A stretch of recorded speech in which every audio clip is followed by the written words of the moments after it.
The storm should have masked her scent. It didn't. And now, as lightning cracked the sky open like broken bone, the Alpha King stood at the edge of his territory with rain cutting his face and something far more dangerous pooling in his chest: recognition. The kind that made his wolf surge forward, clawing at his ribs, demanding he move faster. Demanding he find her. She was out there. Beyond the gates. Beyond the boundary no wolf should ever cross alone. Especially not in weather like this. The wind screamed through the pines, bending ancient trees like they were nothing, and the rain came down so hard it felt like the earth itself was trying to drown the forest. But he could still smell her. Faint. Fading. A thread of wild jasmine and wood smoke, laced with something metallic and wrong. Blood. His boots hit mud as he crossed the threshold, moving with a speed that would have looked reckless to anyone watching. But no one was watching. The pack was inside, sheltered and warm, celebrating some ritual he'd stopped caring about hours ago. They thought he was brooding in his study. They thought he was alone. They didn't know he'd felt her the moment she'd been cast out. The boundary line shimmered faintly in his vision, ancient magic woven into the land itself, a protection older than any living wolf could remember. And there, slumped against the trunk of a massive oak just outside the glowing barrier, was a figure so still he almost missed her. Almost. But his wolf wouldn't let him miss her. Not now. Not ever. She was curled in on herself, knees drawn to her chest, arms wrapped tight around her middle like she was trying to hold herself together. Her clothes, what was left of them, were soaked through, clinging to a frame that looked too thin, too fragile. Her hair, dark as midnight, hung in wet tangles over her face, but even from here he could see the tremor in her shoulders. The way her breath came in shallow, uneven gasps. She was freezing. She was bleeding. And she was guarding the boundary. His chest tightened. Anger flared hot and sudden, burning through the cold rain like wildfire. Because she wasn't just sitting there. She was positioned. Deliberately. Her back to the sacred line, her body angled as though even now, even broken and abandoned, she was defending it. From what? From him? He stopped a few feet away, close enough to see the cuts on her arms, the bruising along her collarbone, the way her lips had gone pale. Close enough to hear the faint whimper she tried to swallow when the wind hit her again. And close enough to see the mark on the inside of her wrist. Silver. Faint. Shaped like a crescent moon wrapped in flame. His blood went cold. No. Not her. Not the one they'd whispered about in the old stories. The one the elders had been searching for. The one his pack had been warned to watch for and fear. She lifted her head slowly, like even that small movement cost her everything. Her eyes, pale silver, ringed with exhaustion and pain, locked onto his. And for a moment, neither of them moved. The storm raged around them, but the air between them felt impossibly still. She didn't beg, didn't plead, didn't ask for help. She just looked at him like she was waiting for the final blow. Like she'd been waiting for it her whole life. His wolf snarled.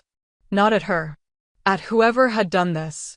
At the pack that had thrown her out here like she was nothing.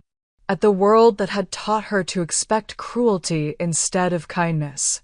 He crouched down, slow and deliberate, keeping his movements careful. Non-threatening. Because even now, even shaking and bleeding and half-frozen, she looked ready to bolt. Or fight. Maybe both.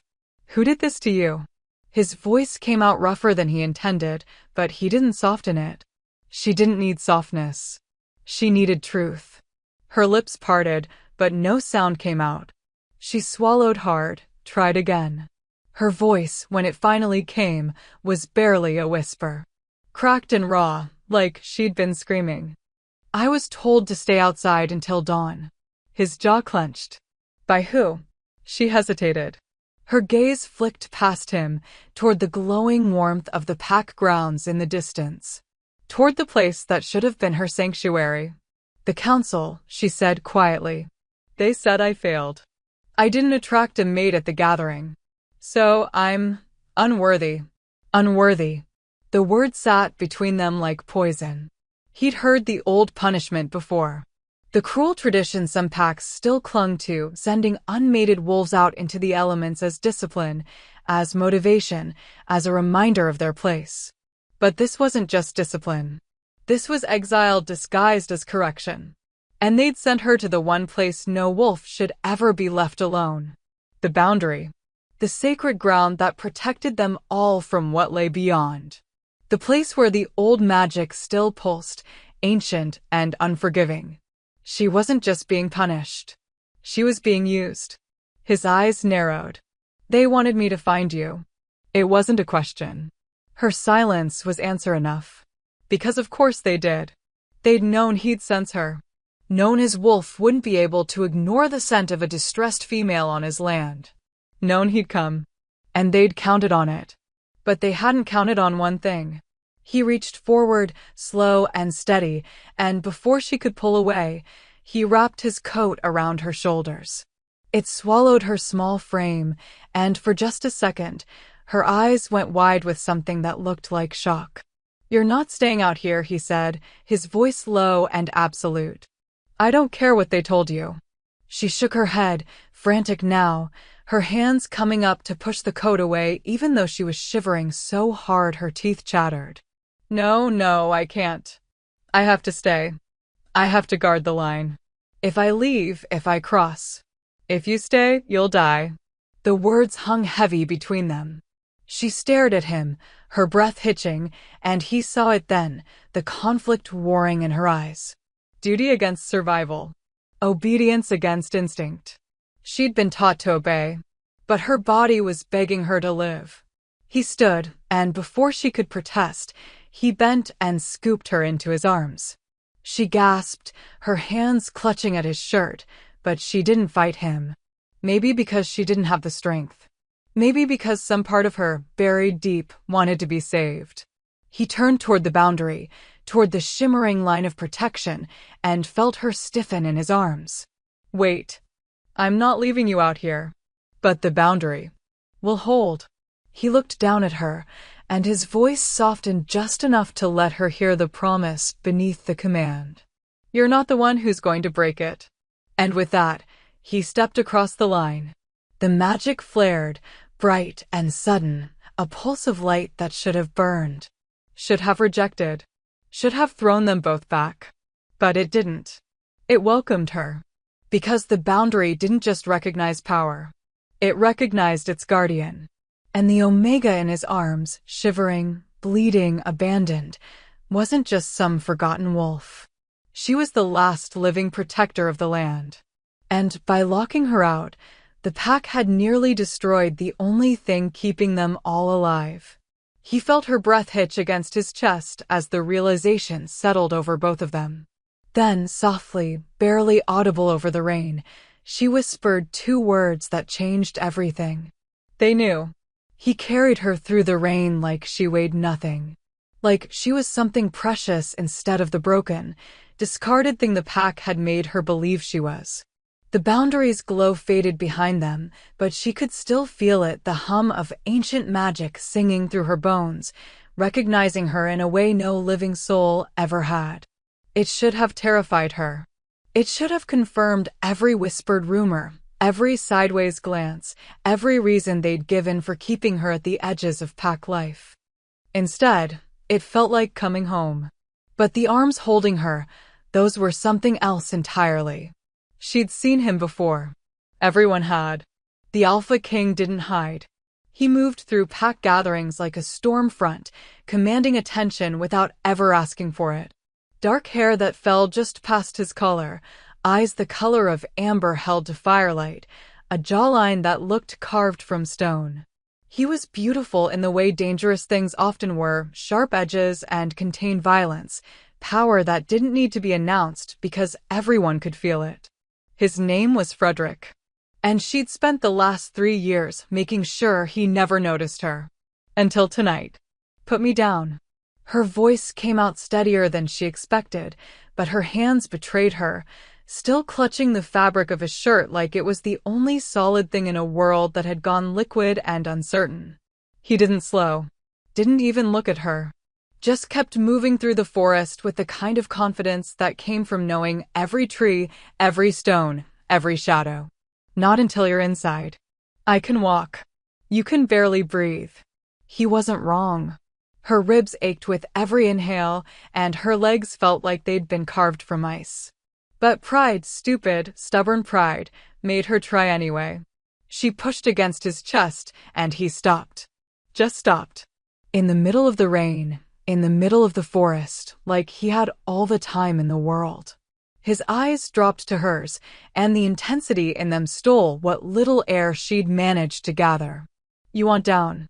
His voice was low, almost casual, but there was something underneath it. Something that made her wolf stir for the first time in hours.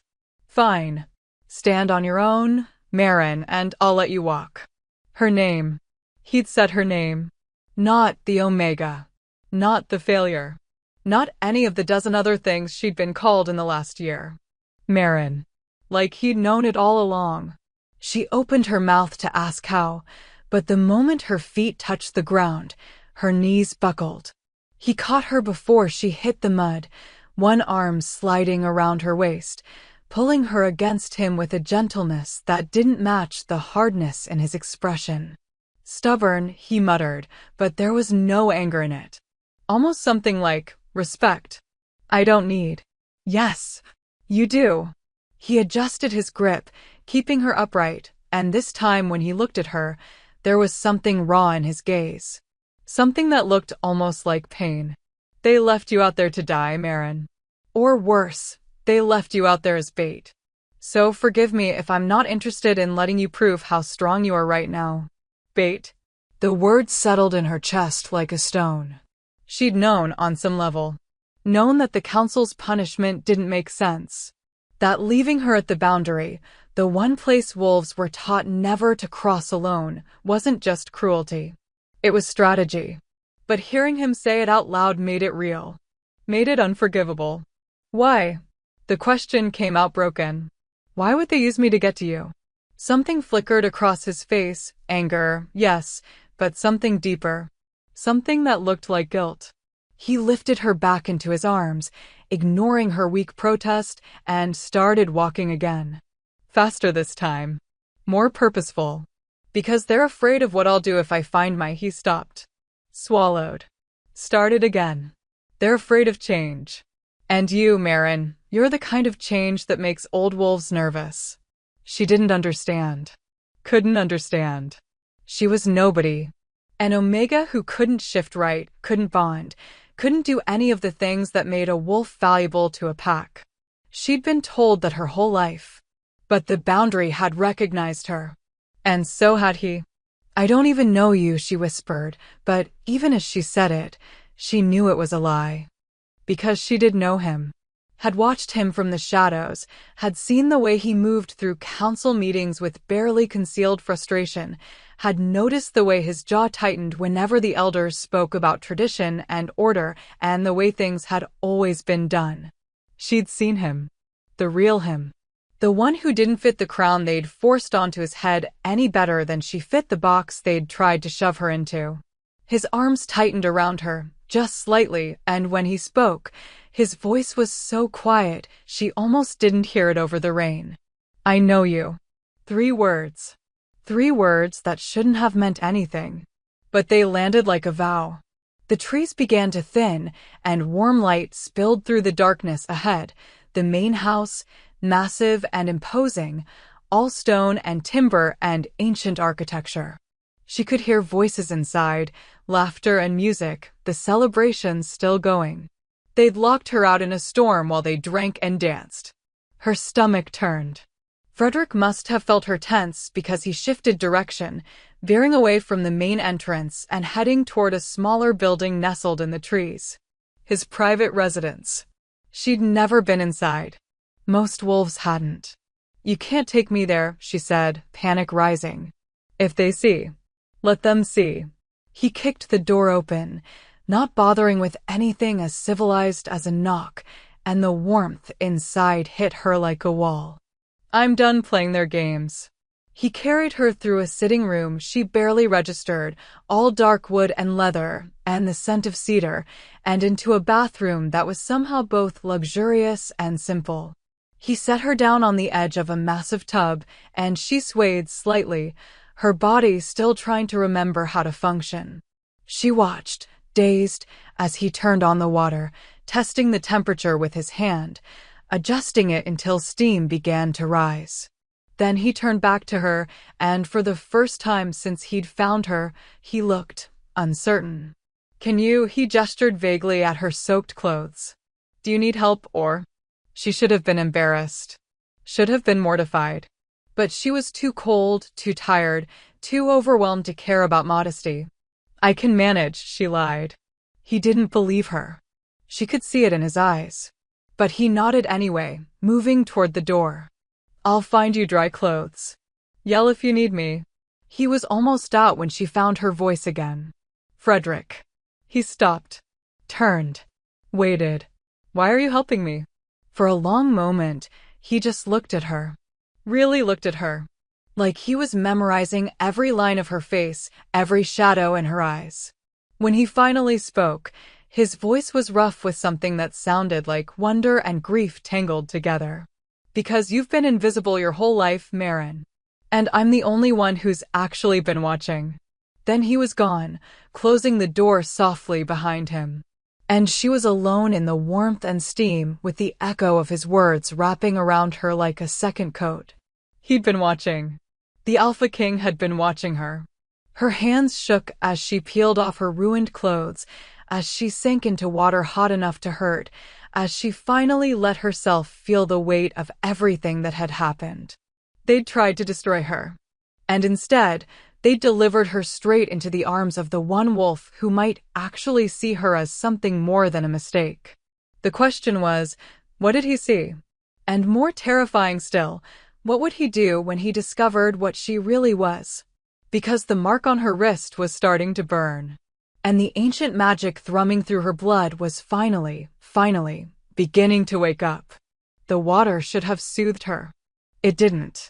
Marin sank deeper into the heat, letting it swallow her up to her chin, but her mind refused to quiet.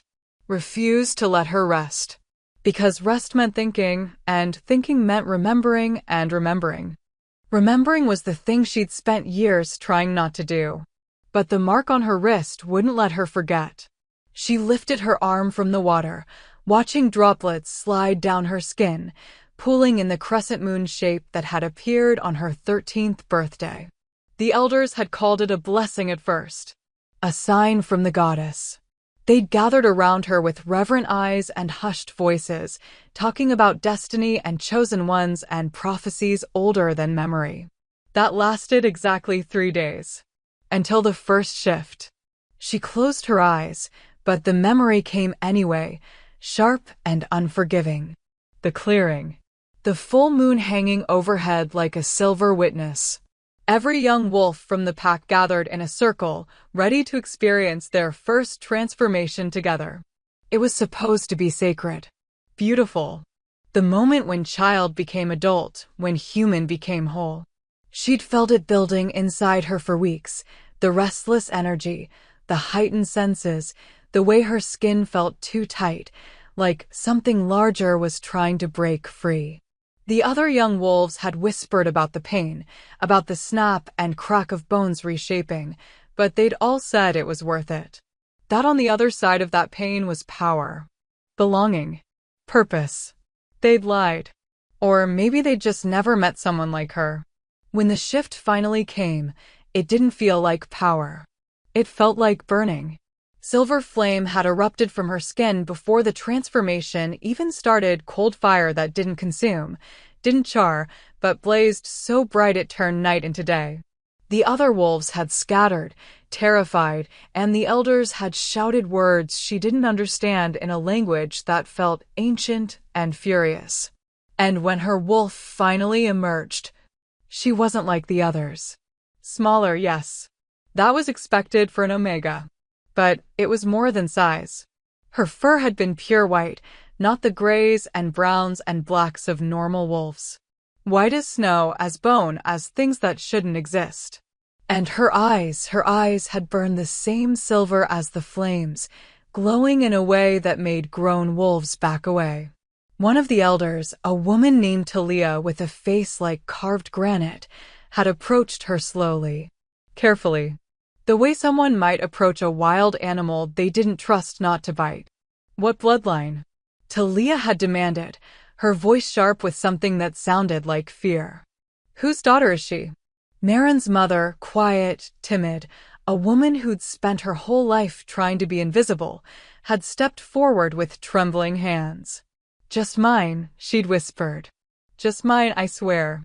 Her father he was Pack. He died before she was born, but he was Pack.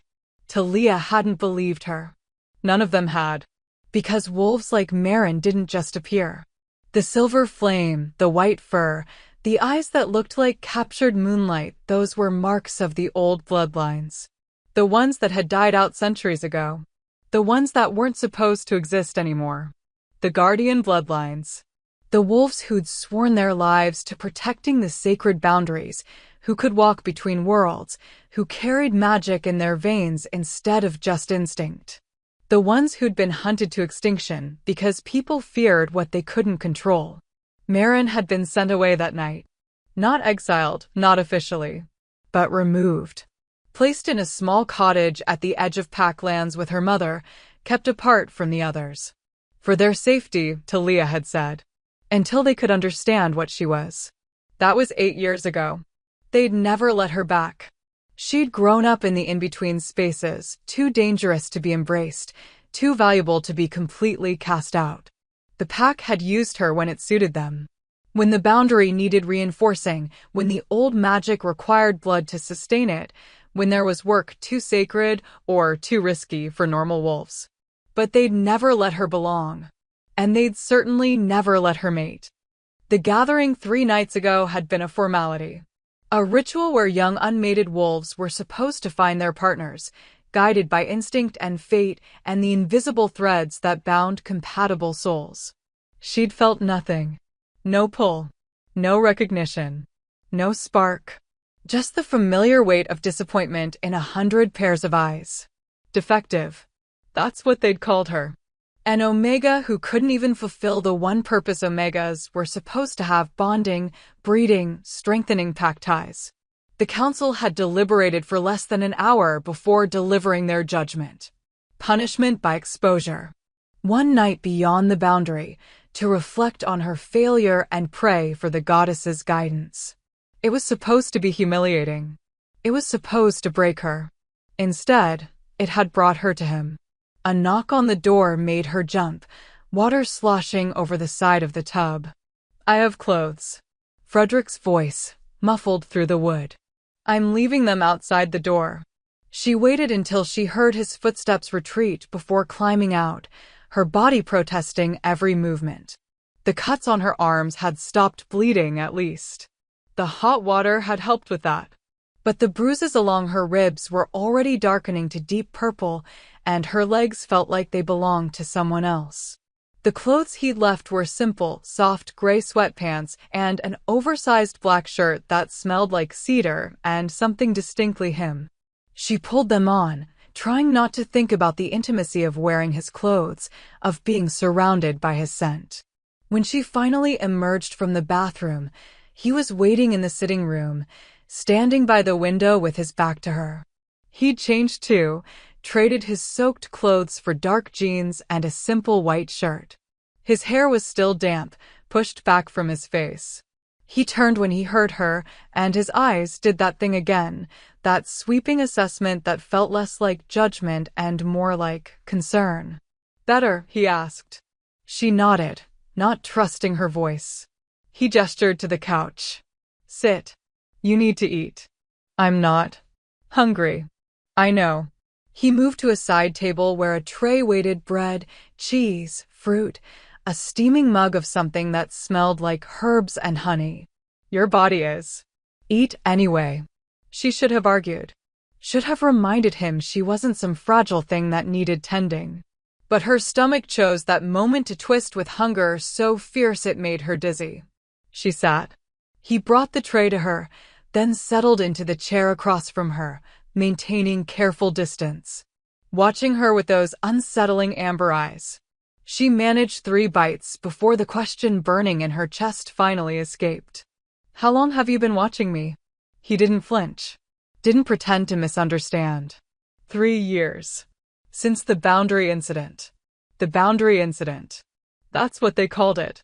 Like it was some minor inconvenience instead of the moment when a section of the sacred protection nearly collapsed and she'd had to spend 2 days bleeding power into the earth to restore it. Why? She set down the bread, her appetite vanishing as quickly as it had appeared. Why would the Alpha King care about? Because the boundary recognized you, he said quietly. Because you saved us all and the council tried to cover it up. Because they labeled you unstable and dangerous when you were the only reason we survived. She stared at him, her heart hammering. And because, he continued, his voice dropping to something that sounded almost like confession, I felt it. When you fed the boundary. When your power touched the land. I felt it in my bones, Marin. Like the earth itself was singing. The mark on her wrist burned hotter. I don't know what I am, she whispered. The elders won't tell me. They just look at me like I'm something that should have stayed buried. Frederick leaned forward, elbows on his knees, his gaze intense. You're a guardian. Last of the bloodline we thought died out 200 years ago. He paused.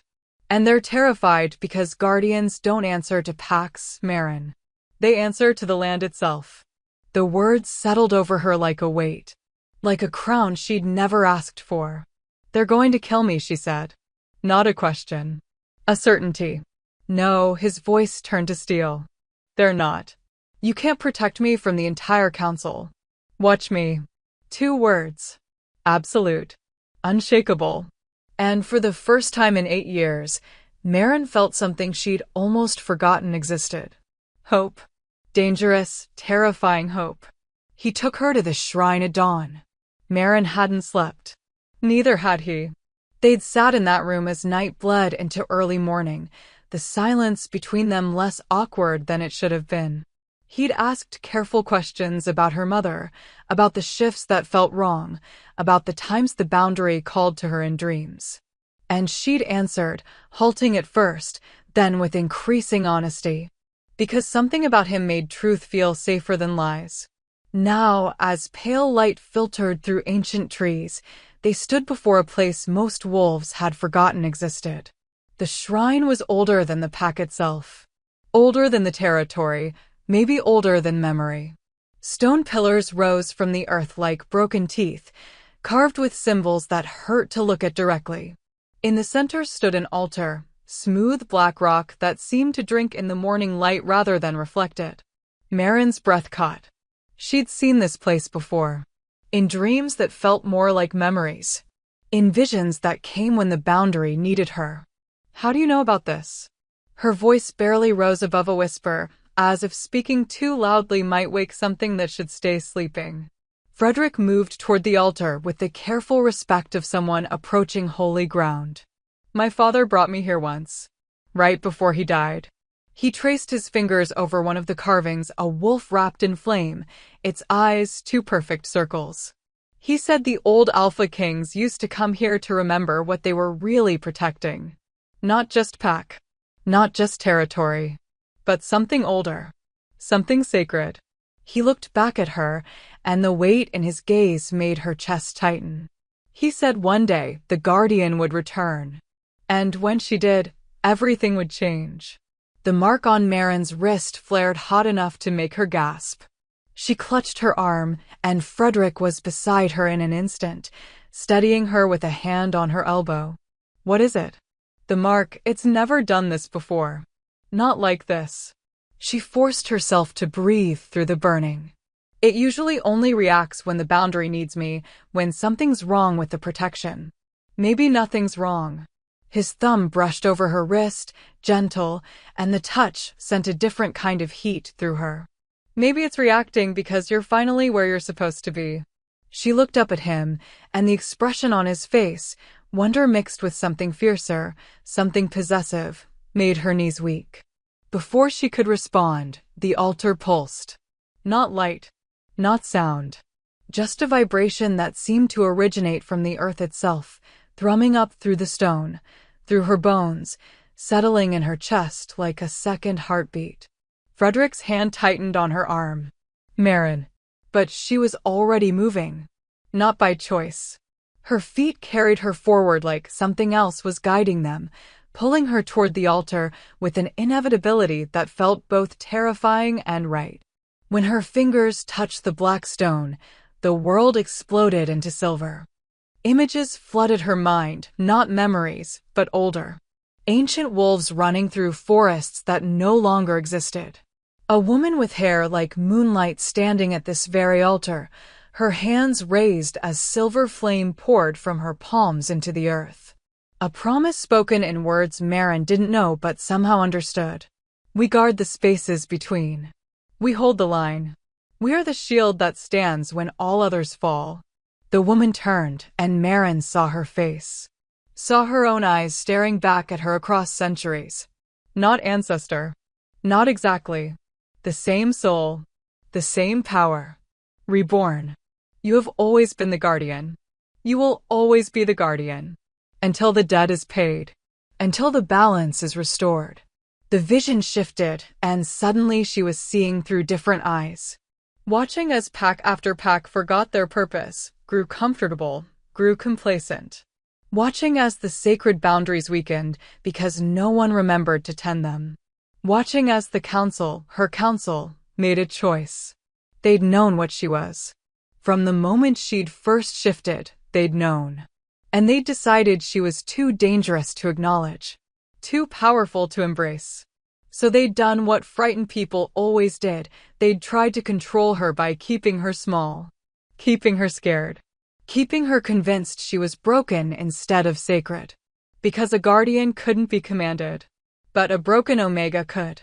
The images shattered and Maren gasped, stumbling back from the altar. Frederick caught her, his arms wrapping around her from behind, holding her steady as her legs threatened to give out. What did you see? His voice was rough, urgent. Maren, talk to me. They knew. The words came out choked. The council.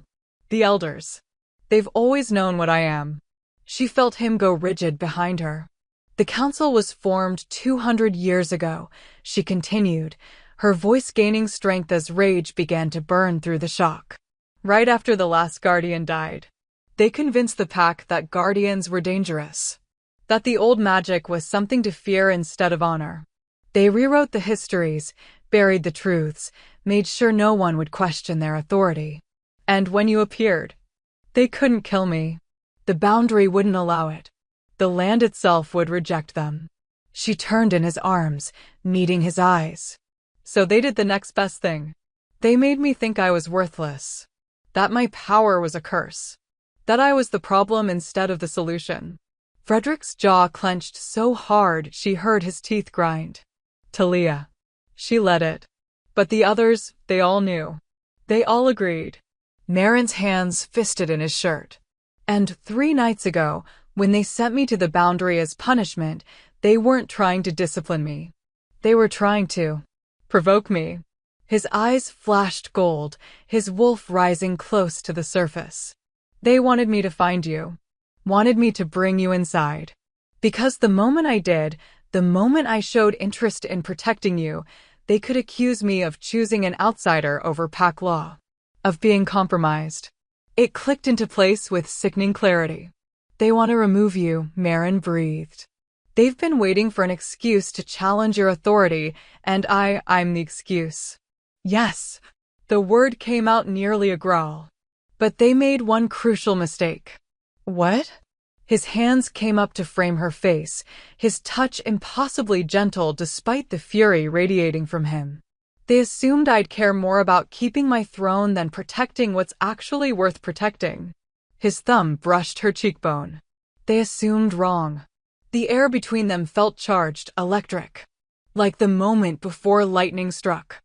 There's a prophecy, Marin whispered, the words rising from somewhere deep, somewhere ancient. I saw it in the vision. When the Guardian returns, the false shepherds will fall. When the land chooses its protector, the pretenders will be revealed. And the one who stands beside her will either rule with truth or burn with lies. Frederick's eyes widened fractionally. My father told me that prophecy. He said his father told him, and his father before that, all the way back to the first Alpha King. His voice dropped. He said when the time came, I'd have to choose. Power or purpose. The pack as it is, or the pack as it should be. And what did you choose? He leaned forward, resting his forehead against hers, and the intimacy of the gesture made her breath catch. I chose you the moment I caught your scent in that storm. His words ghosted across her lips. Before I even knew your name. Before I understood why. I just knew you were what I'd been waiting for. The mark on her wrist blazed bright enough to cast shadows, and the altar behind them hummed with approval. Because this moment, this choice, this man who'd picked truth over tradition, this was what the land had been waiting for. What she'd been waiting for. Not just a protector. Not just an ally. But a partner. An equal. Someone who saw the power in her and wasn't afraid. Someone who'd burn the world down before letting them make her small again. The council will come for us, she said quietly. Probably today. They'll want explanations. Accusations. They'll demand you send me back outside. Let them come. Frederick straightened, his arms still around her, and the look on his face was pure predatory satisfaction. Because I have some demands of my own. Frederick. No more hiding, Marin. No more pretending you're anything less than what you are. His voice rang with absolute certainty. You're a guardian. The last of an ancient bloodline. And they will acknowledge it, or they will answer to me. She should have been afraid. Should have warned him that standing with her meant standing against centuries of tradition, against wolves who'd kill to protect their secrets. But looking into his eyes, seeing the fierce determination there, the unshakable resolve, she didn't feel afraid. She felt powerful. For the first time in her life, she felt like maybe, just maybe, she was exactly who she was supposed to be. The sun crested the horizon, spilling golden light across the shrine, and the ancient stones seemed to sing. A new day, a new truth, and a reckoning 8 years in the making. They're going to fight us, Marin said. Frederick smiled, and it was a sharp, dangerous thing. Good. I've been waiting for a real fight. They came at midday. Marin heard them before she saw them, the sound of multiple footsteps crunching through fallen leaves, the rustle of bodies moving through the forest with purpose. She was still at the shrine with Frederick, sitting on one of the fallen pillars while he examined the carvings more closely, trying to decipher meanings that had been lost to time. His head snapped up at the same moment hers did. Stay behind me, he said, already moving to place himself between her and the approaching wolves. Frederick. Please. He looked back at her, and the plea in his eyes stopped her protest. I know you can fight. I know you're strong. But let me handle this first. If it goes wrong, he didn't finish the sentence. Didn't need to. If it went wrong, she'd have to choose between submission and showing them exactly what kind of power she carried. And once she showed them, there'd be no going back. The trees parted, and they emerged, 8 members of the council, led by Talia. The elder moved with the confidence of someone who'd never been challenged, her silver hair braided tight against her skull, her face a mask of righteous authority. Behind her came the others, Garrick, the head enforcer, built like a mountain with scars that told stories of violence.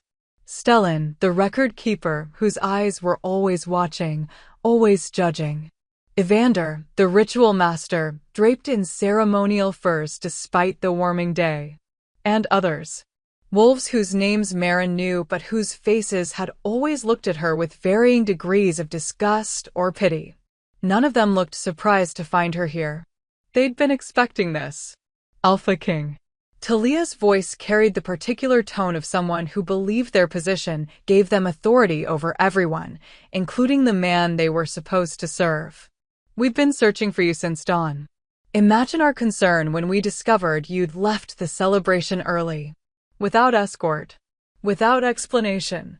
Frederick's stance didn't change, feet planted, shoulders relaxed, but every line of his body screaming predator. I don't require permission to move through my own territory, Talia. Of course not. Her smile was thin, cold. But when the Alpha King disappears in the middle of a storm, when he's found the next morning with, her gaze slid past him to Marin, and the contempt in it was like a physical blow. With a wolf who is undergoing sacred punishment, well, questions arise. The only question, Frederick said, his voice dropping to something dangerous, is why you thought it acceptable to leave a member of this pack outside the boundary during the worst storm we've seen in months. She was being disciplined. She was being killed. The words cracked like a whip. Don't insult my intelligence by pretending otherwise. Garrick stepped forward, his hand resting on the knife at his belt. You overstep, Alpha. The Council has governed discipline in this pack for 2 centuries. The Omega failed her duty at the gathering. Punishment was required. Her duty. Frederick's laugh was bitter. And what duty is that, exactly? To magically feel attraction to wolves who've spent her entire life treating her like contamination? To force a bond that clearly wasn't meant to exist. The bond exists for all wolves, Evander interjected, his voice carrying the sing-song quality of ritual speech. Unless the wolf is defective. The word hung in the air like poison. Marin felt her wolf surge, felt the silver flame wanting to rise, wanting to show them exactly how defective she was. Frederick's hand clenched at his side, but his voice remained steady. She's not defective. She's a guardian. The silence that followed was absolute. Talia's face went carefully blank. I'm sorry, what did you say? You heard me. Frederick gestured to the shrine around them, to the ancient stones and sacred carvings. This place exists because of wolves like Marin. Wolves who protected our borders, who maintain the magic that keeps us safe. And you know it. The guardian bloodlines died out. Stop. Lying. Each word was bitten off, sharp as teeth. You've known what she was since her first shift. You've known, and you've spent 8 years trying to suppress it, trying to break her, because a guardian doesn't answer to a council. A guardian answers to the land itself. Talia's composure cracked, just slightly. Her eyes narrowed. You've been at the shrine. You've touched the altar. She looked at Marin with something close to fear. She showed you. The altar showed me, Marin said, finding her voice. Finding her courage. It showed me everything. How the council was formed after the last guardian died. How you've been rewriting history, burying truths, making sure no one remembered what we used to be. We did what was necessary, Stellan spoke up, his record-keeper's voice precise. The guardian bloodlines were too powerful, too unpredictable. They couldn't be controlled, couldn't be reasoned with. They put their loyalty to abstract concepts over the safety of the pack. They put their loyalty to the land, Frederick corrected. To the magic that actually keeps us alive. Not to politicians wearing the skin of leaders. Garrick's hand moved to his knife. Be very careful, Alpha. Those words sound dangerously close to treason. Treason. Frederick's smile was sharp enough to cut. That's rich, coming from a council that's been systematically undermining pack law for generations. We are pack law, Talia snapped, her composure shattering completely. We've guided this pack through wars, through plagues, through challenges you can't even imagine. We've kept order when everything else fell apart. And you've kept it by suppressing the one thing that could actually protect us. Frederick took a step forward, and despite being outnumbered, despite facing wolves twice his age with decades more experience, he looked like the most dangerous thing in the clearing. The boundary is weakening. It has been for years. You know it. I know it. And the only reason we haven't collapsed already is because of her. He pointed back at Marin, and 8 pairs of eyes followed the gesture. Every time there's been a breach, every time something's tried to cross from the other side, who do you send? Frederick's voice rang out. Who bleeds for you? Who pours her power into ground you won't even let her walk on freely? Marin's throat tightened. She hadn't realized he knew. Hadn't thought anyone paid attention to the times she was summoned in the dead of night, brought to weak points in the boundary, and told to fix what she didn't break. The Omega serves the pack, Talia said coldly. As all Omegas do. She's not an Omega. She's a guardian. And she doesn't serve you. Frederick's eyes flashed gold. She serves something far greater than your politics. And you've decided this, have you? Evander's voice dripped with disdain. One night with the girl and suddenly you're an expert on ancient bloodlines? The implication in his tone, the suggestion of what might have happened during that night, made Marin's face burn with humiliation and rage. But before she could speak, before she could defend herself, Frederick moved. He was across the distance and in Evander's face before the older wolf could even blink, moving with speed that reminded everyone present exactly why he was alpha. Say that again, Frederick said, his voice barely above a whisper. Please. I'd love an excuse. Evander's confidence evaporated. He stumbled back, hands raised. I meant no. Yes, you did. Frederick didn't follow, didn't press the advantage. Just stood there, radiating controlled violence. You meant to imply something inappropriate about both of us. To make her seem like she used her body to manipulate me. To make me seem weak-minded enough to be manipulated. He looked around at the council, meeting each of their eyes in turn. Let me be absolutely clear. Marin is under my protection. She will no longer be treated as lesser. She will no longer be called defective or used as a convenient tool when the boundary needs tending. She is a guardian, and she will be acknowledged as such. You can't demand, Talia started. I'm not demanding. I'm declaring. His voice carried the weight of absolute authority. As Alpha King, I have the right to elevate wolves whose service has been undervalued. Marin has protected this pack for 8 years with no recognition, no respect, and no compensation. That ends now. Garrick's knife came free of its sheath. And if the council disagrees? The threat was clear. Challenge. Possibly violence. Marin's wolf snarled, and she felt the silver flame rising, felt her power reaching for the surface. If Garrick moved toward Frederick, if any of them tried to hurt him, then the council can present their case before the full pack, Frederick said calmly. Call an assembly. Let every wolf hear what you've done. Let them decide if they want to be led by a council that spent 2 centuries lying to them. Talia's face went pale. You wouldn't dare. Try me. The standoff stretched, tension thick enough to choke on. Finally, Stellan spoke, his voice carefully measured. An assembly would be unwise. It would divide the pack. Create chaos. Then accept my decision, Frederick said. Acknowledge what she is. Let her live as she should have been allowed to live all along. And if we do? Talia's eyes were calculating now. What then? She stays here? In your residence? In your bed? The crude suggestion made Marin flinch, but Frederick just smiled. Where she stays is her choice. Not yours. Not mine. He glanced back at her, and the look in his eyes was steady, reassuring. She's free to go wherever she pleases. Do whatever she pleases. She owes none of us anything. Something in Marin's chest cracked open. Freedom. He was offering her freedom. Talia must have sensed the shift because her expression hardened. Very well. We'll consider your request. But until a formal decision is made, the Omega, she caught herself. Marin. She cannot be seen publicly with you. The pack will talk. Rumors will spread. Let them talk.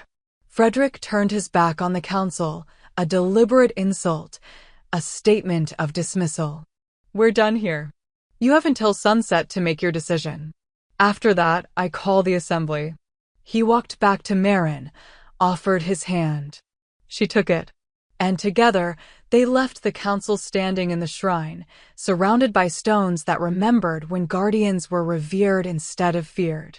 They didn't speak until they were well away from the clearing, until the sounds of angry muttering had faded behind them. Then Marin stopped, pulling her hand from his. "You shouldn't have done that." He turned, eyebrows raised. "Protected you?" "Threatened them." "Challenged the entire council." "Put your position at risk." She wrapped her arms around herself.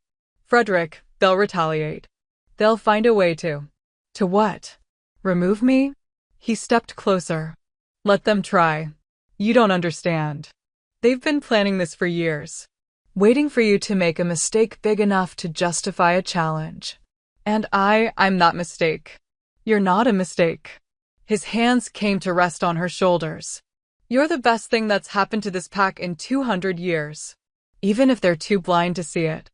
They're going to make you choose," she whispered. "The crown or me. Pack or guardian.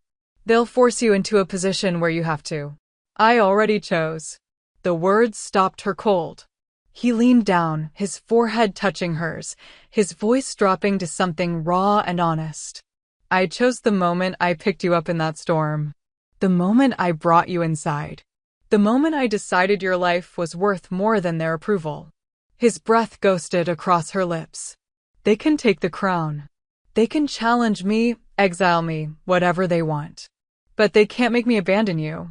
Tears burned at the back of her eyes. "Why?" The question broke on a sob. "Why would you risk everything for someone like me?" His hands came up to frame her face, thumbs brushing away the tears that had started to fall.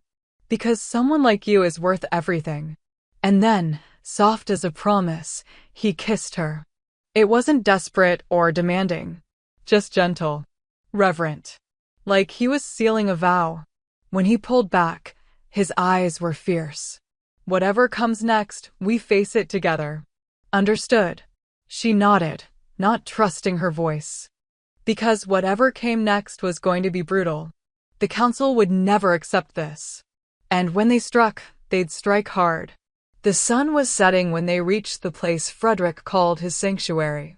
It wasn't a building. Wasn't even close to pack lands. Just a small clearing deep in the forest, where an old stone foundation marked where something, a house, maybe, or a shrine, had stood generations ago. Moss covered the broken walls, and wildflowers pushed through the cracks, reclaiming what time had tried to erase. A stream ran along one edge, its gentle murmur the only sound besides their footsteps and the whisper of wind through leaves. "I come here when the pack gets too loud," Frederick said, settling onto one of the larger stones. "When I need to remember who I am without the crown." Marin stood at the edge of the clearing, watching the last rays of sunlight paint the sky in shades of amber and rose. She could feel the tension still coiled in her shoulders, the aftermath of the confrontation vibrating through her bones. "They're going to reject your decision," she said quietly. "You know that. Probably. And then we deal with it." He patted the stone beside him. "Sit. Please. You're making me nervous standing there like you're about to bolt." She wasn't sure if she was about to bolt or not. Everything felt too big, too fast, too impossible. Yesterday she'd been nobody. A mistake the pack tolerated out of necessity. Today she was a guardian, the subject of ancient prophecies, and somehow tangled up with an alpha king who'd just set fire to his own authority for her sake. But she sat.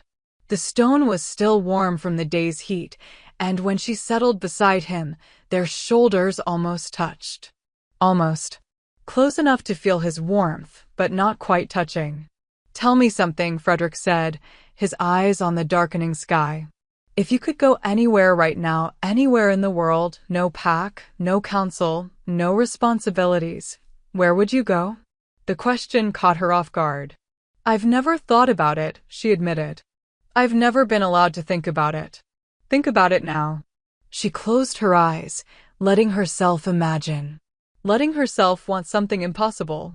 "The ocean," she said finally. "I've never seen it. But sometimes, when I'm bleeding power into the boundary, when I'm connected to the earth that deeply, I can feel it. The pull of water that vast. It calls to me the same way the land does. When she opened her eyes, he was watching her with an expression she couldn't quite name. "What?" she asked, suddenly self-conscious. "Nothing. Just, you talk about the boundary like it's alive. Like it has feelings. Because it does." She pulled her knees up, wrapping her arms around them. "Everything does, if you listen close enough. The earth, the trees, the water. They all have their own kind of consciousness. Their own kind of voice. And you can hear them. I've always been able to hear them. Even before I shifted." She rested her chin on her knees. "My mother used to say I was too sensitive. That I felt things too deeply. She was probably right. Sensitivity isn't weakness. The pack seems to think differently." Frederick was quiet for a moment, then shifted so he was facing her more directly. "Can I tell you something? Something I've never told anyone." She nodded. "I hate being Alpha King." The words came out rough, like they'd been locked away too long. "Not the responsibility, I don't mind that. But the performance of it. The constant need to be strong, untouchable, perfect. The way everyone watches me like they're waiting for me to fail." He ran a hand through his hair, and for the first time since she'd met him, he looked almost vulnerable. "My father, he loved being Alpha. Thrived on it. The power, the respect, the way everyone deferred to him. I used to watch him and think, how do you carry all of that and not collapse under the weight? What did he say when you asked him?" "I never asked." His laugh was bitter. "I was too afraid he'd be disappointed that I even had doubts." Maren understood that fear. Had lived with its twin her entire life. "He died when I was 19, Frederick continued. Heart attack. Just gone. And suddenly I was Alpha, and everyone expected me to be just like him. Strong. Certain.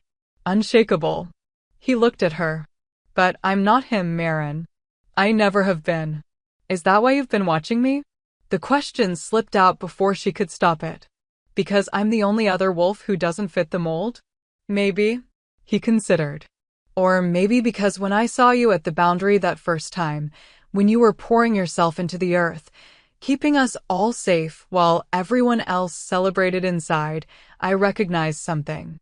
"What?" "Someone else who was tired of pretending." The honesty in his voice made her throat tight. She reached out, tentative, and touched his hand where it rested on the stone between them. His fingers immediately curled around hers, warm and solid. "I don't know how to do this," she whispered. "I don't know how to be what they say I am. A guardian. Someone important. Someone worth," she couldn't finish. "Worth protecting. Worth fighting for. Worth loving." "You don't have to know," Frederick said. "Not yet. You just have to be willing to try. And if I fail, then we fail together." He squeezed her hand. "But I don't think you will. You don't know that." "No. But I know you." His thumb traced circles on the back of her hand, the touch sending warmth spiraling up her arm. "I know you've survived 8 years of cruelty and isolation without breaking. I know you've protected wolves who wouldn't spit on you if you were on fire. I know you have more strength in your smallest finger than most wolves have in their entire bodies. That's not strength. That's just surviving?" "Yes, it is." He lifted their joined hands, pressed a kiss to her knuckles. "And surviving is the hardest, bravest thing anyone can do." Maren's eyes burned.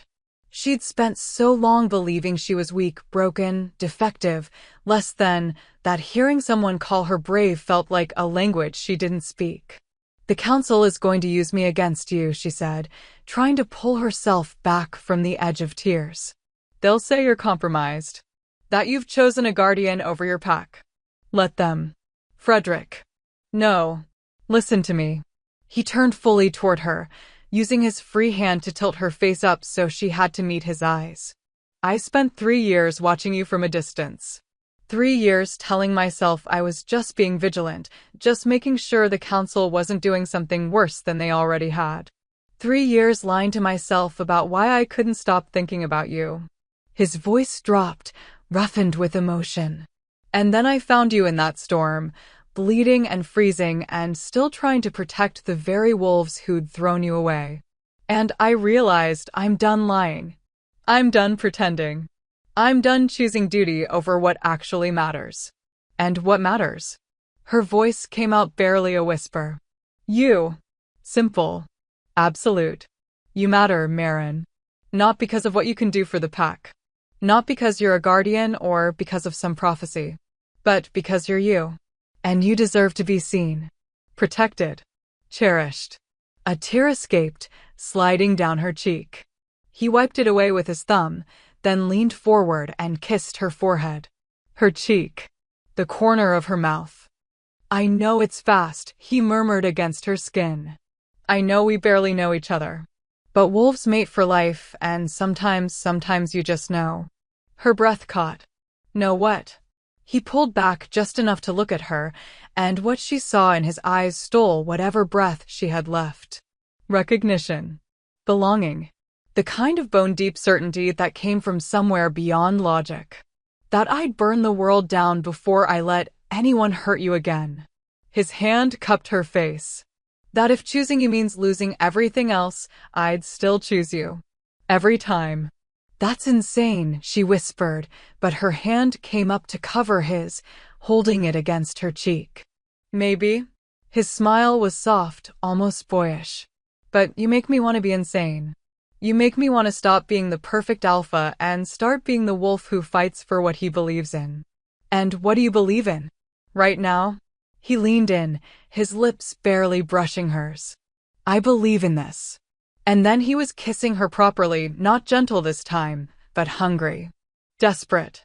Like he was trying to pour every emotion he couldn't articulate into the press of his mouth against hers. Marin responded without thinking, her hands fisting in his shirt, pulling him closer. The kiss tasted like possibility and danger, and the kind of reckless hope she'd thought died in her years ago.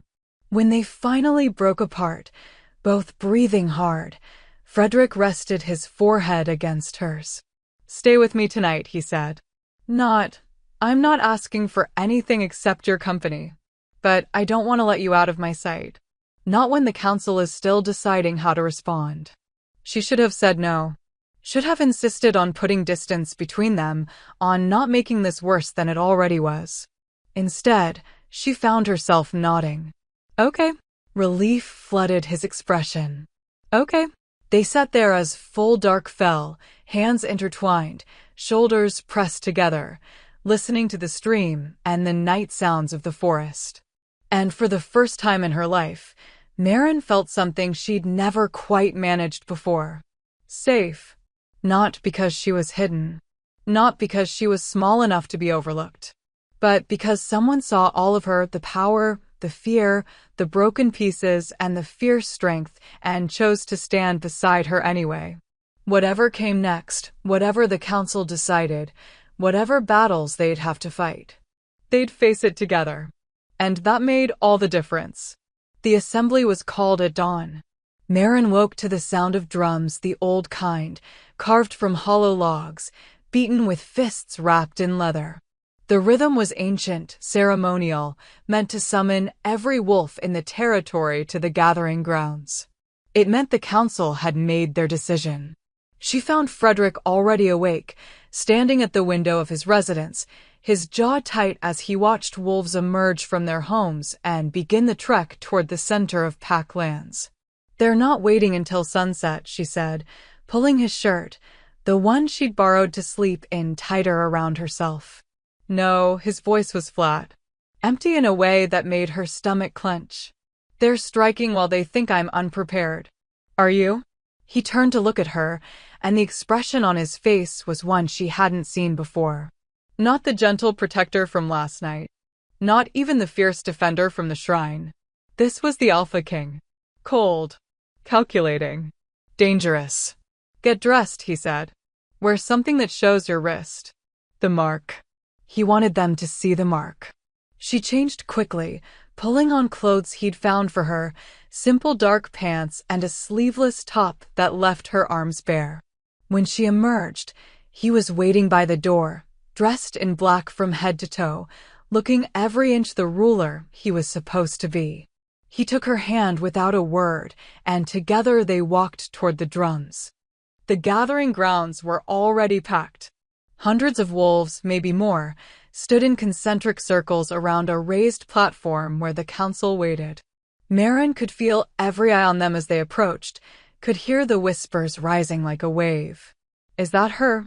The Omega who failed. With the Alpha King all night. Heard she forced a bond. Ignore them, Frederick murmured, his grip on her hand tightening. Look at me. Not them. Just me.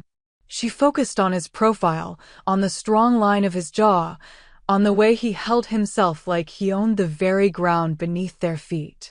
They climbed the platform steps, and the council parted to let them through.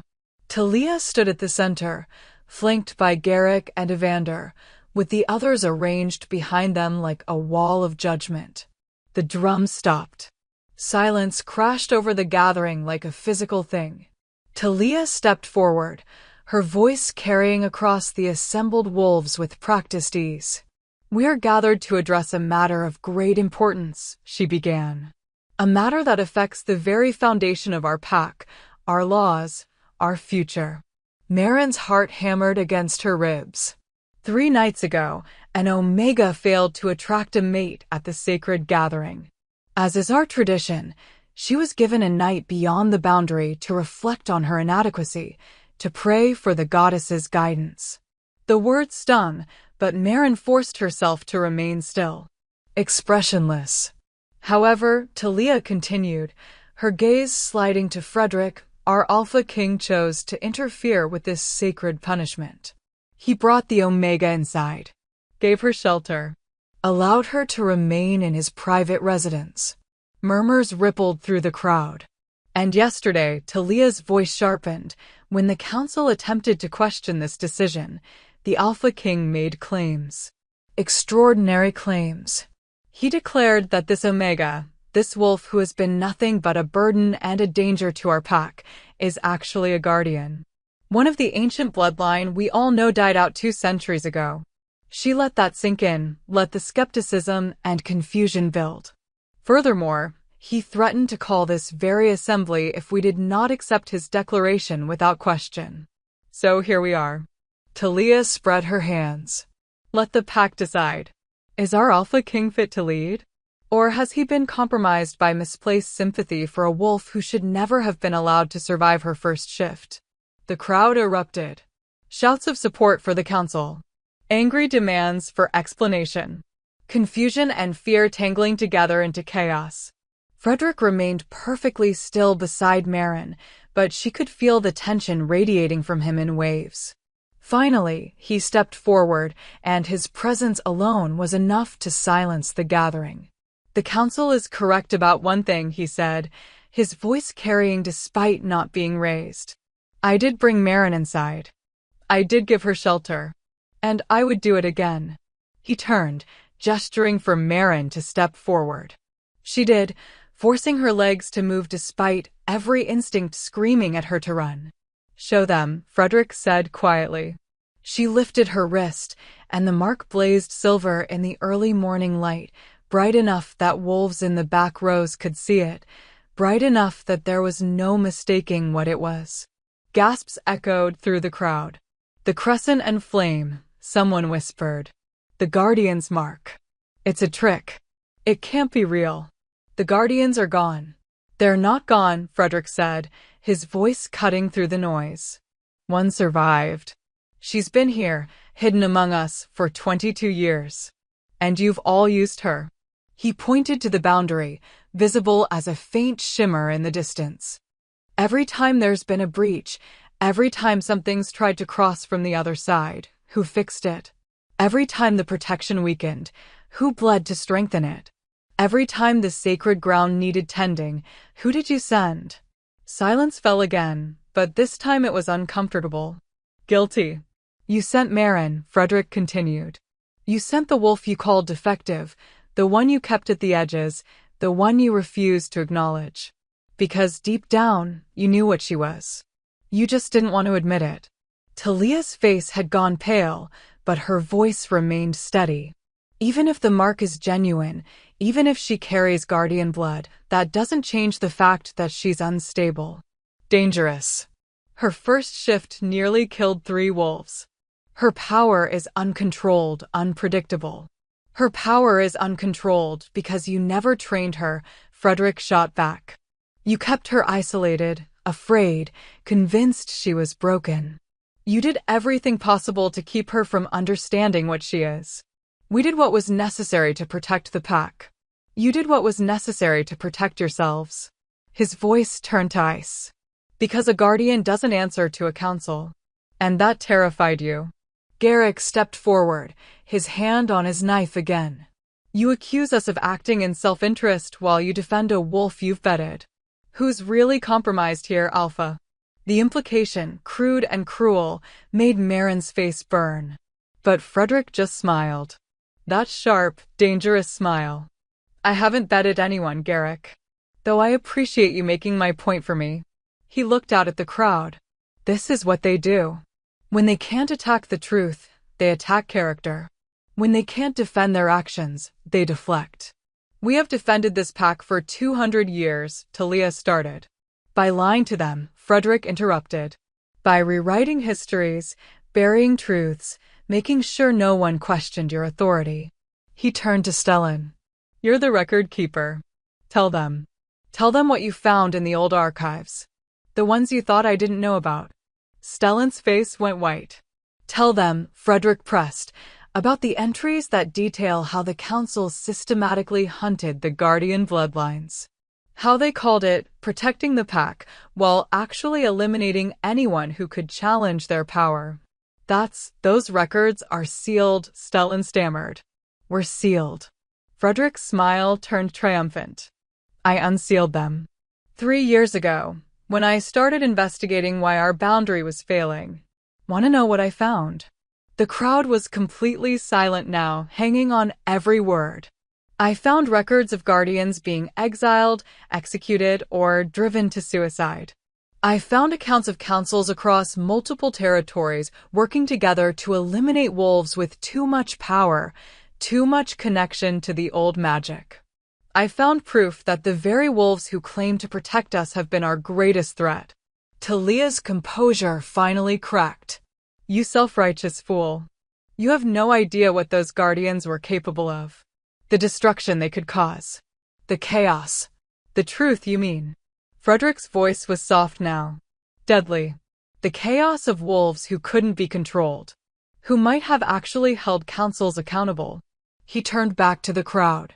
Marin is the last guardian. The only one who survived your ancestors' purge.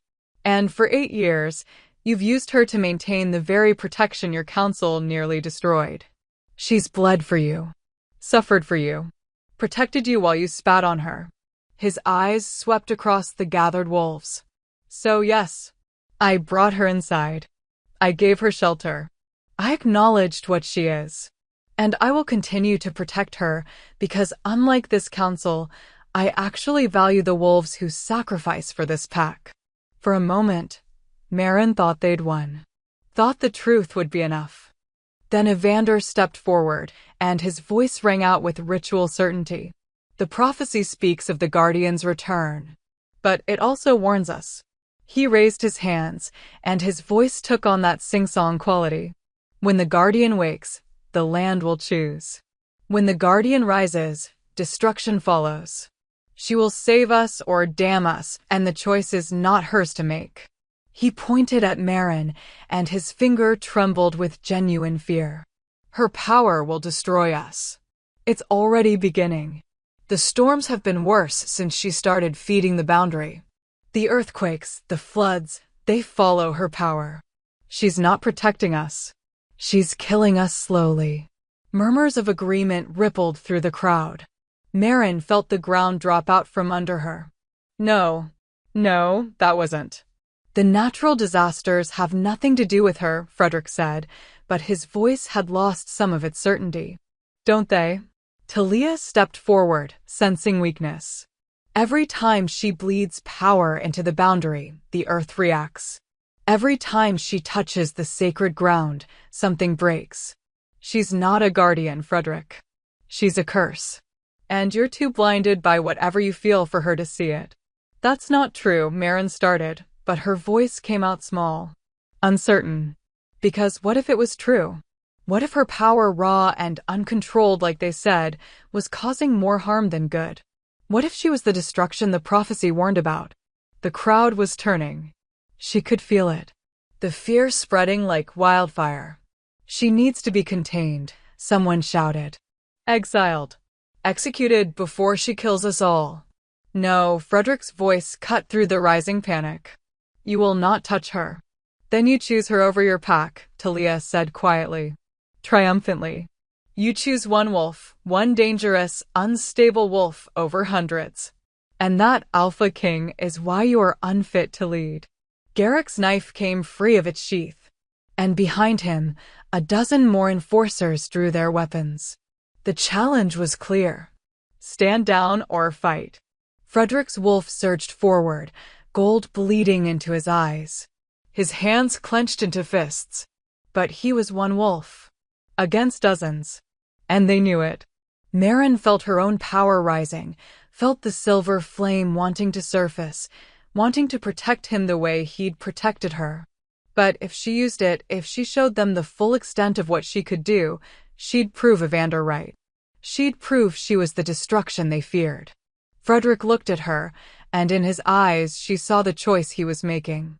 Saw him preparing to fight, to die if necessary, rather than let them take her. And she couldn't let him do that. Couldn't let him throw everything away for a wolf who might actually be the curse they claimed. So she did the only thing she could. She ran. Leaped off the platform and into the crowd, using speed she didn't know she had. Wolves scattered, some trying to grab her, but she was faster. Stronger than they expected. She heard Frederick roar her name, heard the sound of a fight breaking out behind her. But she didn't stop. Couldn't stop. Because if she stayed, he'd die protecting her. And if he died, the prophecy would be right. She would have destroyed everything. She ran until her lungs burned and her legs screamed for mercy. Ran until the sounds of the assembly faded into nothing but wind and her own ragged breathing. Ran until she reached the one place that had always called to her, even when she'd tried to ignore it. The boundary. Maren collapsed at the edge of the sacred line, her hands sinking into earth that hummed with recognition. The mark on her wrist blazed so hot it should have burned, but instead it felt right. Like coming home after being lost for too long. Behind her, she could hear them coming.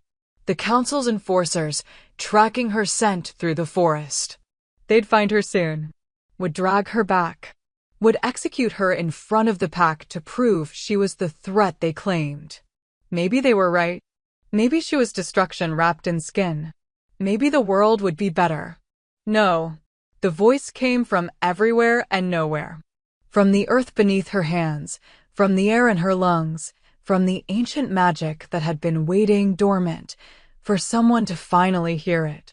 You are not destruction. You are balance. You are the shield and the sword. You are what they forgot how to be. Maren's breath hitched. I don't know how. You have always known. You've simply been taught not to trust yourself. The ground beneath her hands began to glow. Not silver this time, but gold. Ancient and pure and older than any living memory. They are coming. The ones who would silence you. Who would bury the truth again? Frederick, her voice broke on his name. They'll kill him if I don't. He fights for you still. Even now, outnumbered and bleeding, he refuses to yield. Rage ignited in her chest. White-hot and absolute. They were hurting him. Because of her. Because he dared to see her as something more than a mistake. The silver flame erupted from her skin, but this time it didn't feel uncontrolled. This time it felt like an extension of herself. Like breathing. The boundary responded, its ancient magic rising to meet hers. Light spiraled up from the sacred line, weaving through the trees, painting the forest in shades of silver and gold. And Maren understood. Finally understood what the Guardians had been. What she was meant to be.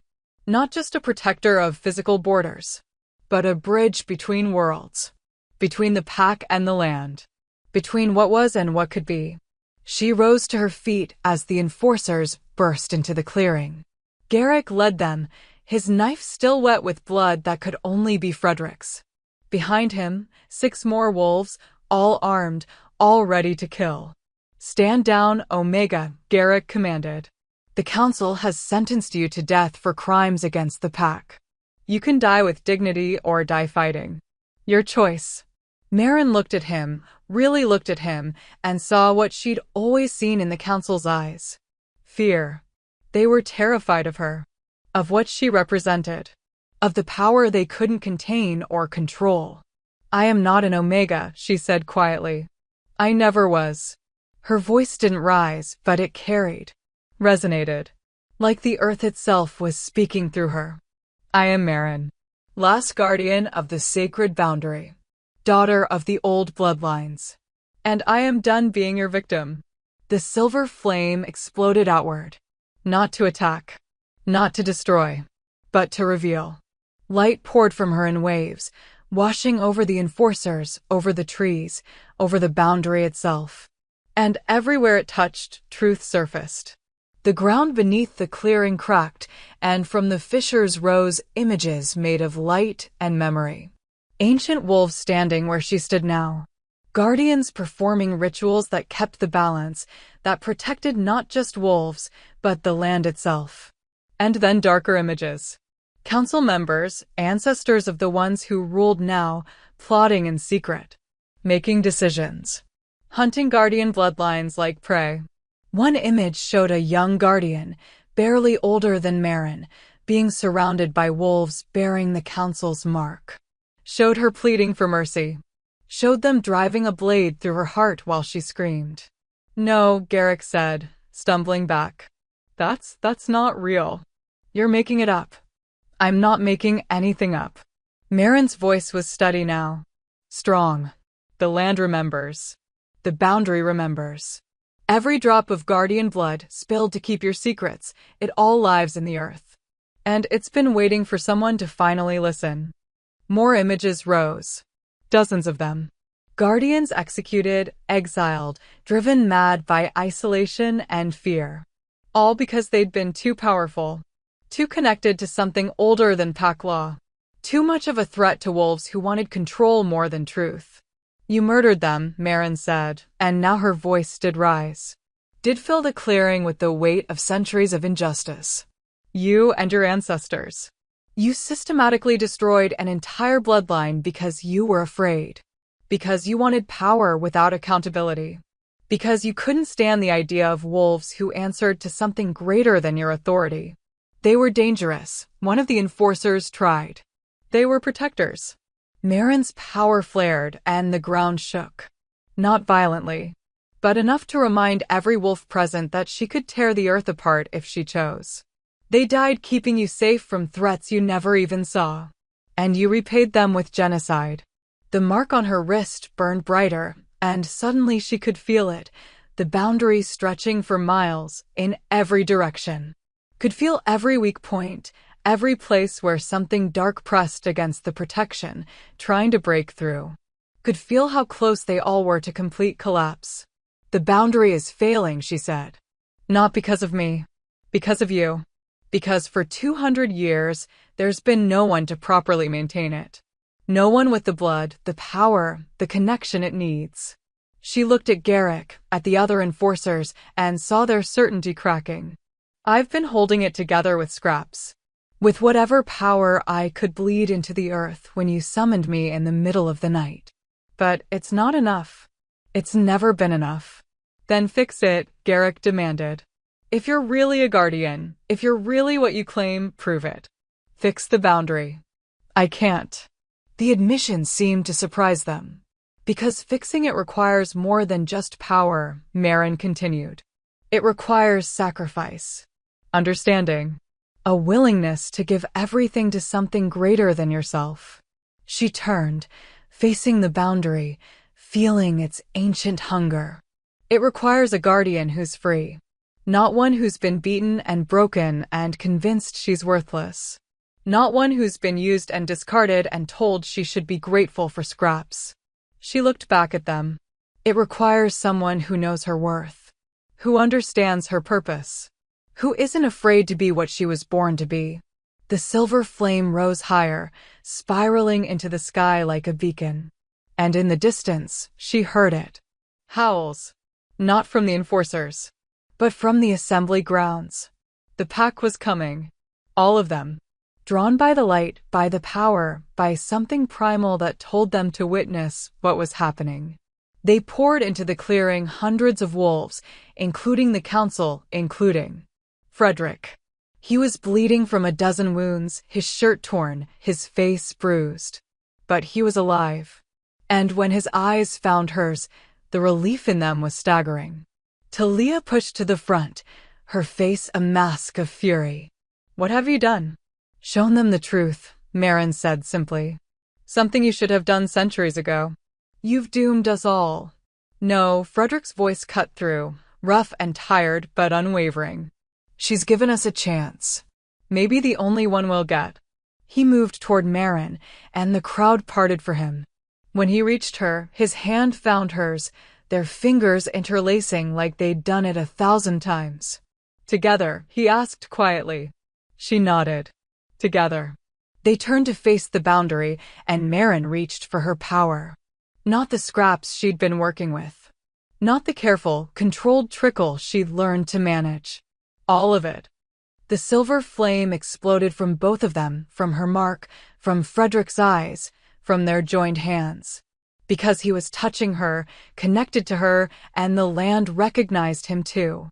Recognized an alpha who'd chosen truth over tradition. The boundary blazed to life. Light shot along the sacred line in both directions, bright enough to hurt, strong enough to shake the ground. Every weak point sealed. Every crack repaired. Every dark thing pressing against the protection screamed and recoiled, unable to withstand the pure force of ancient magic finally, fully awakened. The earth sang, and Marin felt it, felt the land accepting her, claiming her, recognizing her not as a curse, but as exactly what she was supposed to be. A guardian. A bridge. A balance. When the light finally faded, the boundary stood stronger than it had in centuries. Unbreakable. Radiant. Perfect. And Marin stood at its heart, still holding Frederick's hand, still glowing with residual power. The pack stared in absolute silence. Then, slowly, wolves began to kneel. Not to the council. To her. No, Marin's voice came out stronger than she felt. "Don't kneel to me. I'm not your ruler." "Then what are you?" someone called out. She looked at Frederick, who smiled despite his injuries. "I'm the guardian," she said, turning back to the crowd. "And I'm free. Free to choose. Free to live as I was meant to. Free to protect you, not because I have to, but because I choose to."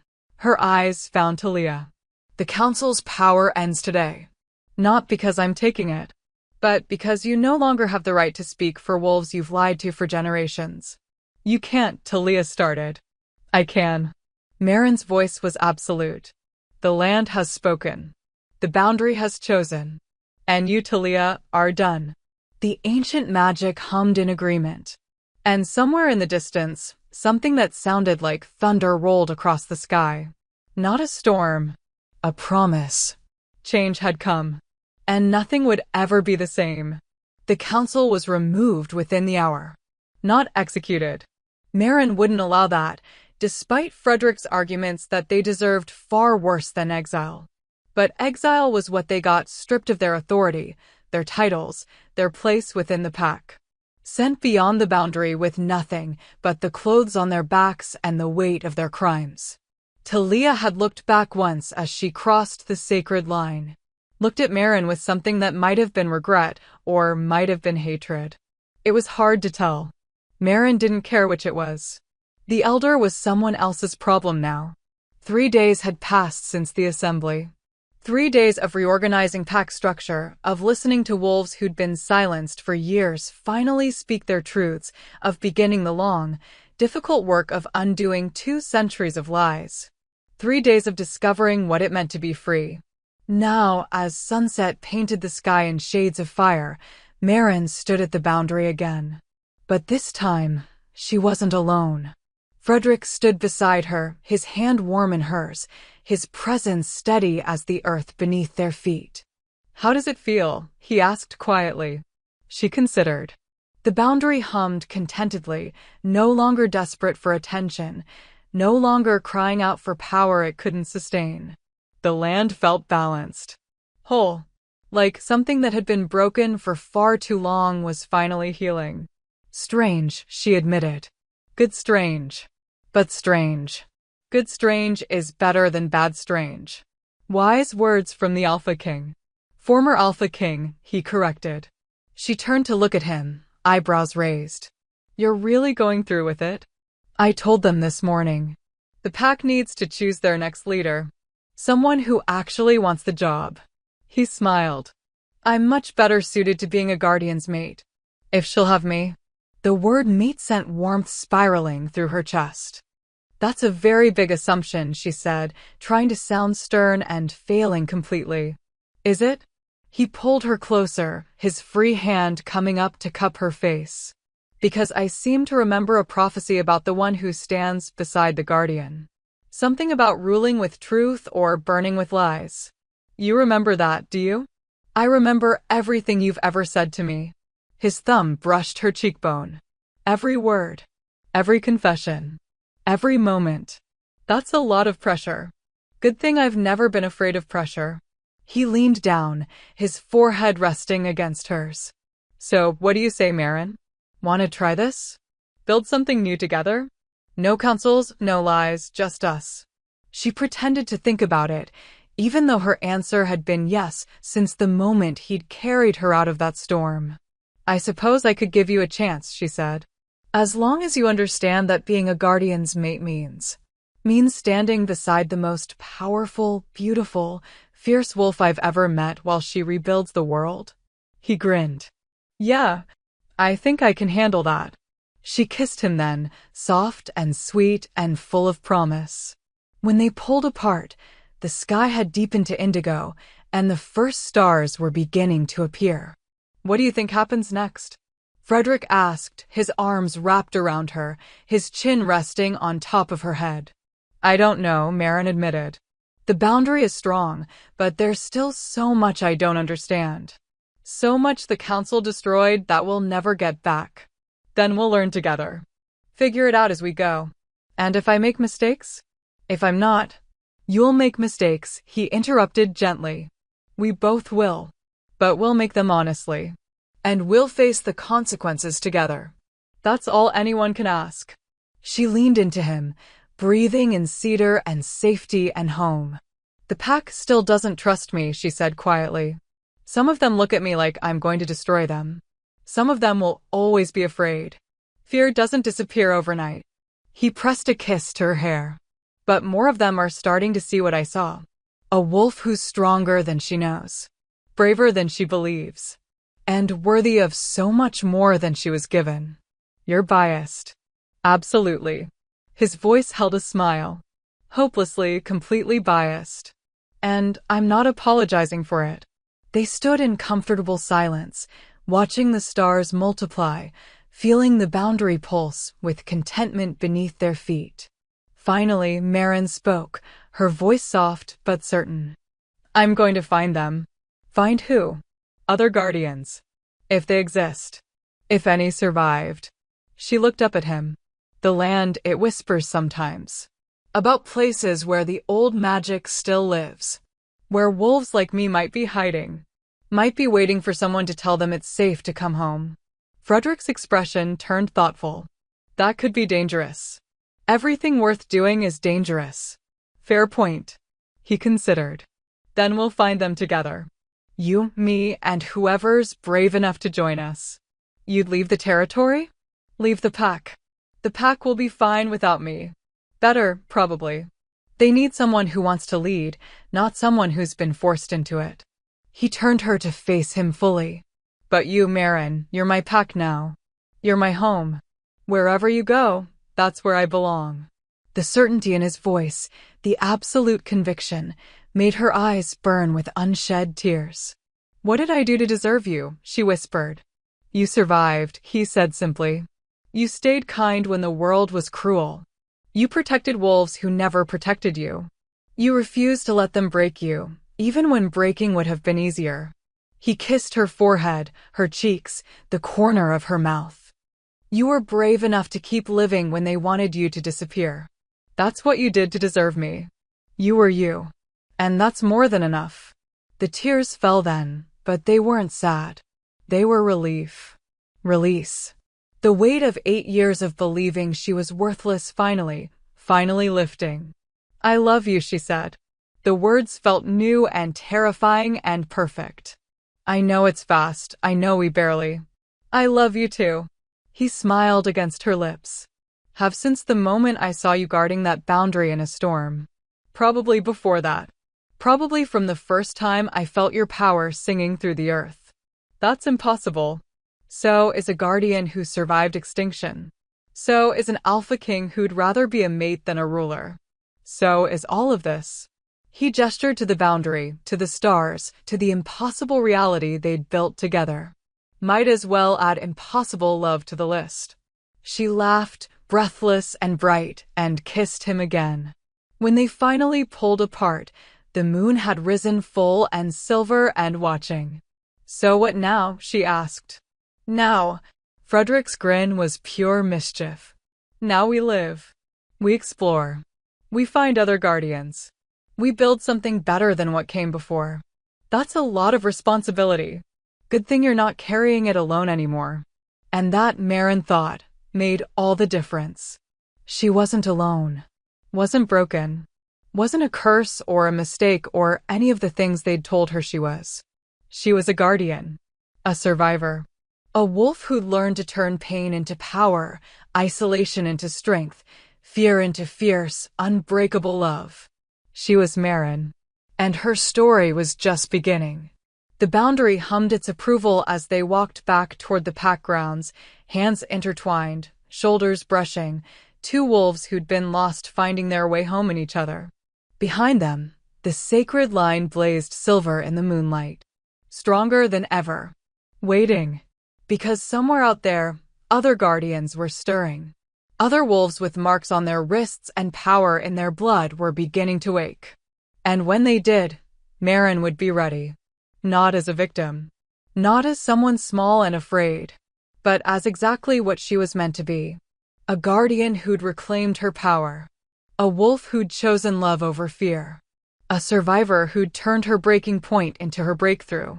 And nothing, not counsels, not prophecies, not centuries of lies, would ever make her small again. Would you have chosen her side?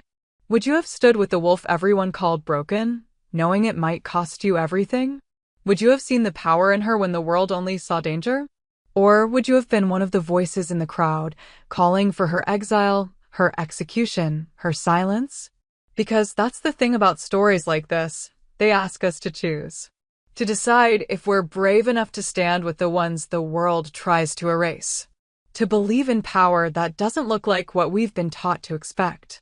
To choose truth even when lies are easier, safer, more convenient. Maren chose herself when no one else would. Frederick chose love when duty demanded otherwise. And together, they rewrote a story 200 years in the making. What would you choose? If this story lit something inside you, if you felt that pull in your chest when she finally claimed her power, when he chose her over his crown, when they stood together against a world that wanted them apart, then you belong here. At Shayla's Romance Library. Because this is what we do. We tell stories about wolves who refuse to be broken. About love that's fierce enough to burn down empires.